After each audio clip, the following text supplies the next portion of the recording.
பாகிஸ்தானில் கடந்த சில மாதங்களாகவே ஒரு ஸ்திரமற்ற சூழல் இருந்து வந்த நிலையில் தற்பொழுது பொது தேர்தலானது நடந்து முடிந்தது. தேர்தலுக்கு பிறகாவது நிலைமை சீராகும் என்று எதிர்பார்த்த நிலையில் தற்பொழுது மீண்டும் பதற்றம் தொற்றிக் கொண்டிருக்கிறது. தேர்தல் முடிவுகள் வெளியாவதற்கு முன்பாகவே முன்னாள் பிரதமர் நவாஸ் ஷெரீப் தங்களுடைய கட்சி தான் வெற்றி பெறப் போகிறது என்று அதற்கு முன்பாகவே முடிவை அறிவிப்பது போல இட்டிருந்த பதிவுதான் தற்பொழுது மீண்டும் பதற்றத்தை ஏற்படுத்தியிருக்கிறது.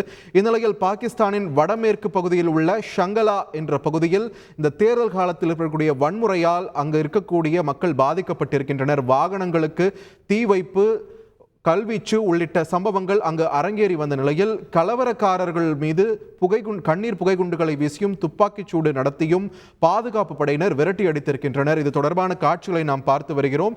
தேர்தல் நடந்து முடிந்திருக்கிறது, நிலைமை சீராகும் என்று எதிர்பார்த்த நிலையில் அடுத்த பிரதமராக யார் வரப்போகிறார் என்ற ஒரு கேள்விக்கானது பதிலானது விரைவில் கிடைக்க இருக்க போகிறது என்று எதிர்பார்த்த நிலையில் நவாஸ் ஷெரீஃபின் அறிவிப்பா அல்லது வேறு ஏதேனும் காரணங்களா என்பது ஒரு கேள்விக்கு விடை தெரியாமல் தற்பொழுது ஒரு குழப்பமான சூழலானது பாகிஸ்தானில் நிலவிக் கொண்டிருக்கிறது. இதன் காரணமாக பல்வேறு பகுதிகளிலும் வன்முறை சம்பவங்களானதும் நடந்து கொண்டிருக்கிறது. குறிப்பாக இந்த ஷங்கலா பகுதியில் ஏற்பட்டிருக்கக்கூடிய வன்முறை சம்பவங்களை தான் நாம் திரையில் பார்த்து வருகிறோம்.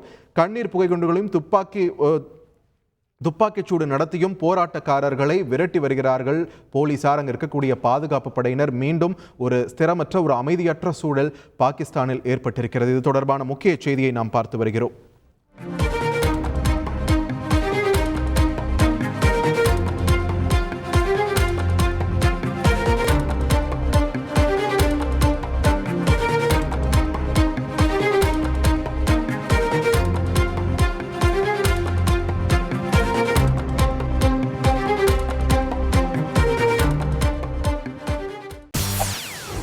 செய்திகளை உடனுக்குடன் தெரிந்து கொள்ள உடனே சப்ஸ்கிரைப் பண்ணுங்க.